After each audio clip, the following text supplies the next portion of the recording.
हरदेव जोशी राजकीय कन्या महाविद्यालय से मैं डॉक्टर सर्वजीत दुबे राष्ट्रीय एकता दिवस जो सरदार वल्लभ भाई पटेल जिनको लौह पुरुष के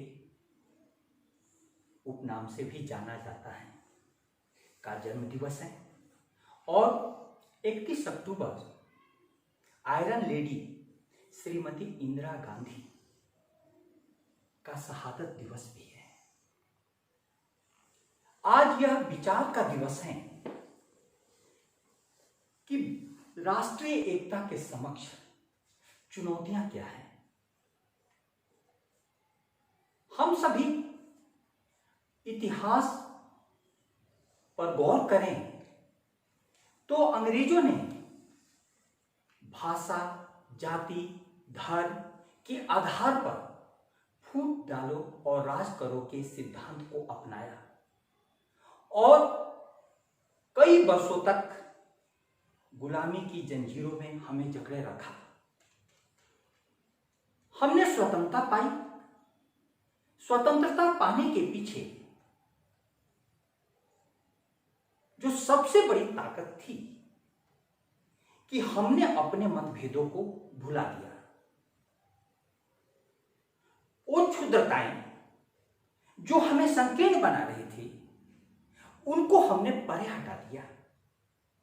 धीमे धीमे हम सभी अपने मतभेदों को भुलाकर राष्ट्र प्रेम के भाव से एक हो गए। पुनः स्वतंत्रता के 70 वर्षों के बाद यह विचार उठ रहा है कि पृथकता की इतनी आवाजें क्यों आ रही हैं। यह हम सभी के लिए चिंता की भी बात है, लेकिन हल महज चिंता से नहीं निकलेगा, चिंतन की भी बात है, क्योंकि समाधान हमारे मनन एवं चिंतन द्वारा निकलेगा। हम सभी भारतीय इस बात के लिए गौरव का अनुभव कर सकते हैं कि विभिन्न प्रकार की जातियां, विभिन्न प्रकार के धर्म, विभिन्न प्रकार की ऋतुएं और विभिन्न प्रकार के त्योहार हमारे भारत का गौरव बढ़ाते हैं। विश्व की कोई भी धरती इतनी सौभाग्यवती नहीं होगी जहां इतनी विविधताएं एक साथ पाई जाती हो। इन विविधताओं के बीच में हमारे सामने में कई समस्याएं भी उभरती हैं, लेकिन भारतीय संस्कृति की यह खूबी है कि उन समस्याओं के ऊपर हम सभी विजय भी पा लेते हैं। भारत एक देश नहीं, एक संदेश है। रामधारी सिंह दिनकर जी के शब्दों में कहें तो भारत नहीं स्थान का वाचक, गुण विशेष नर का है। एक देश का नहीं, सीलिया भूमंडल भर का है। जहां कहीं एकता अखंडित, जहां प्रेम का स्वर है, देश देश में वहां खड़ा भारत जीवित भास्वर है। भारत स्थान का वाचक नहीं है, यह एक सील का द्योतक है। वह सील क्या है? विविधता में एकता। सरदार पटेल के समय सबसे बड़ी चुनौती यह आई थी कि लगभग 562 रियासतों को भारत में कैसे मिला है। थोड़ा सा गौर करें तो देखेंगे कि इतनी बड़ी चुनौती थी यह कि कोई भी व्यक्ति अपने हिस्से की संपत्ति छोड़ने को तैयार नहीं होता, लेकिन पुरखों की सारी संपत्ति को, सारे उत्तराधिकार में आई हुई समस्त निधियों को सरदार पटेल के कहने पर इन रियासत के राजाओं ने भारत माता के चरणों में अर्पित कर दिए और भारत एकता के सूत्र में बंधा। कश्मीर से कन्याकुमारी तक,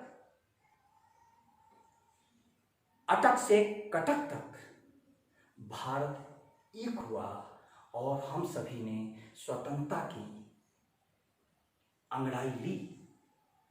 अब ऐसी स्थिति में आज हमारे सामने में जो सबसे बड़ी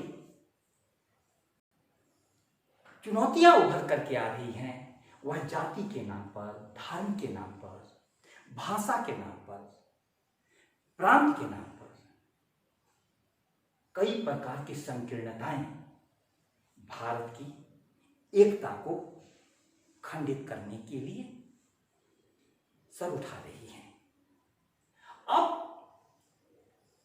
ऐसे समय में जिस राजनीतिक एकीकरण को सरदार पटेल ने दिया, शिक्षा जगत का यह दायित्व होता है कि उसे भावात्मक एकीकरण में बदल दे। भावनात्मक एकता जब तक हम सभी की नहीं होगी तब तक यह राजनीतिक एकता अस्थायी और दीर्घकालीन नहीं हो सकती है। भावनात्मक एकता कैसे होगी? एक छोटी सी कहानी कहूं कि हमारी संस्कृति में एक बार देवता और दानव दोनों भोज के लिए आमंत्रित किए गए और दोनों के ही हाथ नीचे लकड़ी की पट्टी से बांधे हुए थे, जिसके कारण वे मुड़ नहीं सकते थे और दोनों के सामने में भोजन परोस दिया गया। देवता लोग एक दूसरे के सामने बैठ गए और दानव लोग अपनी पंक्ति में एक कतार में बैठे रहे। देवता लोगों ने भोजन उठाकर अपने सामने के साथी को खिलाया और उस साथी ने उनको खिलाया। इस प्रकार से वे भोजन ग्रहण करने में समर्थ हो गए, किंतु दानव देखते रह गए। यह छोटी सी कहानी क्या संदेश देता है कि हमें सबसे पहले स्वार्थ की जगह परार्थ का ध्यान रखना होगा। हमें अपनी क्षुद्रताओं से निकल करके दूसरे को तरजीह देनी होगी। ऋषि कहते हैं संगच्छध्वम संपदध्वम सम ओ मनांसी जानता। हम लोग साथ चलें, साथ बोलें, हमारे मन एक हो। यह मन एक कैसे होगा? इसके लिए शिक्षा ऐसी हो जो सारी संकीर्णताओं को तोड़ सके। फिर रहा है आदमी भूला हुआ भटका हुआ, एक न एक लेवल हर एक माथे पर है लटका हुआ। आखिर इंसान तंग सांचों में ढला जाता है क्यों? आदमी कहते हुए अपने को शर्माता है क्यों? यह जो लेवल लगा हुआ है जाति का, धर्म का, क्षेत्र का, इस लेवल ने हमें एक दूसरे से दूर कर रखा है। इस लेवल को हटाना होगा। इस बात को हमें समझना होगा कि सामान्य काम के लिए इस लेवल की जरूरत है, लेकिन जैसे जैसे विराट उद्देश्य के लिए हम सभी एकत्रित होते हैं तो इस लेवल को गिरा करके हम सभी एक होंगे। इसलिए शिक्षा ऐसी होनी चाहिए जो सारी क्षुद्रताओं को, सारी संकीर्णताओं को हटाने का काम करे। अयम निजा परोवेति गन्ना लघु चेतसा उदार चरिता नाम तु वसुधैव कुटुंबकम। यह मेरा है, यह उसका है, यह गणना, इस प्रकार का चिंतन छोटे संकुचित हृदय वाले लोग करते हैं। उदार चरित वाले लोगों के लिए सारी वसुधा ही कुटुंब है।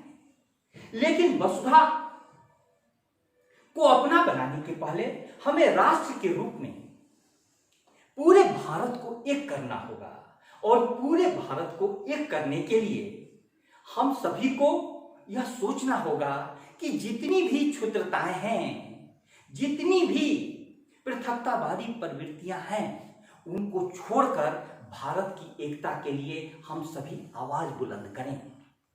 बहुत बहुत धन्यवाद।